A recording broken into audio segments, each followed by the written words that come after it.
एक राजा था। भोग विलास में डूबा रहता था। पुण्य पाप को मानता नहीं था। उसकी मान्यता थी, eat drink and B Mary. आज जो मिला है उसका उपभोग कर लो, कल किसने देखा है। इस तरह जीवन व्यतीत हो रहा था। एक बार यमराज ने प्रत्यक्ष दर्शन दिए और कहा, हे राजन, मरण के लिए तैयार हो जाओ, मैं तुम्हें लेने आया हूँ। अचानक आए हुए यमराज को देखकर राजा थोड़ा घबरा गया। फिर भी थोड़े साहस के साथ बोला, हे देव, आप यमलोक के राजा हो तो मैं इस नगर का राजा हूँ। राजा होने के नाते मैं आपको विनती करता हूँ कि आप मुझे मरण की शरण में मत ले जाओ। मेरे बहुत सारे कार्य पूर्ण होने बाकी है, इसलिए मैं आपको विनती करता हूँ, कृपया करके मुझे छोड़ दीजिए। राजा की बात हर व्यक्ति को माननी होती है। आप भी इसे मान लो और वापस लौट जाओ। यह बात सुनकर यमराज जोर जोर से अट्टहास करते हुए बोला, हे राजन, तुम जैसे कई राजा, महाराजा, चक्रवर्तियों को मृत्यु के घाट उतारा है। प्रकृष्ट पुण्य और शक्ति के स्वामी ऐसे देव, दानव और इंद्र भी मेरे पैर पकड़कर जीने का मौका मांगते हैं, रोते हैं, करुण कल्पांत करते हैं, फिर भी वे मरण से छूट नहीं सके। मरण एक ऐसा टैक्स है जो हर किसी को भरना ही पड़ता है। मरण एक ऐसा गेट है जिसमें से हर किसी को गुजरना ही पड़ता है। मरण एक ऐसी डेट है जिसमें से हर किसी को मरना ही पड़ता है। मरण एक ऐसा स्टेज है जिसमें हर किसी को अपना अभिमान उतारना ही पड़ता है। मरण एक ऐसा स्टेट है जिसमें से हर किसी को माल, मिल्कत, महबूबा, मोहब्बत छोड़कर जाना ही पड़ता है। अगर जन्म है तो मरण भी है। संसार में सच्चा हेल्पिंग हैंड सिर्फ और सिर्फ धर्म ही है।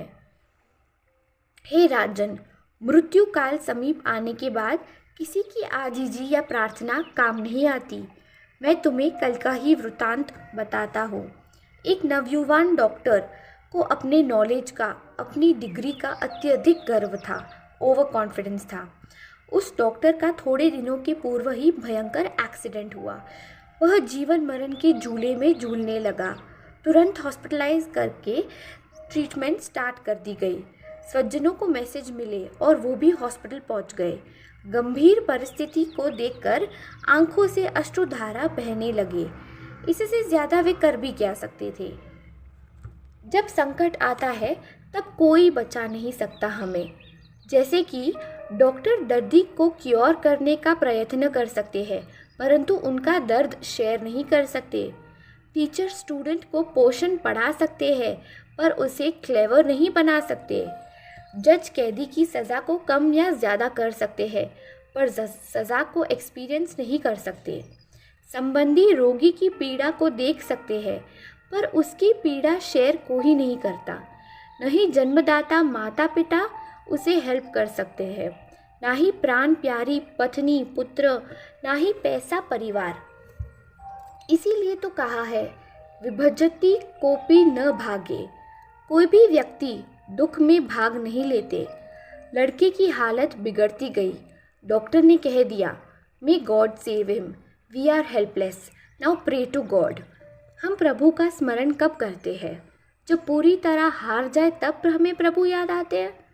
परीक्षा में करते हैं प्रभु का स्मरण, अदालत में करते हैं प्रभु का स्मरण, जन्म समय स्वजन करते हैं प्रभु का स्मरण, मरण के समय लोग करते हैं प्रभु का स्मरण।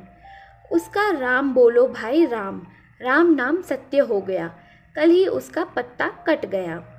इसीलिए हे राजन, इससे ये क्लियर होता है कि दुनिया के सारे पदार्थ अशरणभूत है। श्री जिन धर्म शरणम, एकमात्र प्रभु का शरण ही सच्चा शरण है। जिन आज्ञा विरुद्ध कुछ भी कहा हो तो मिच्चामी दुक्कड़म।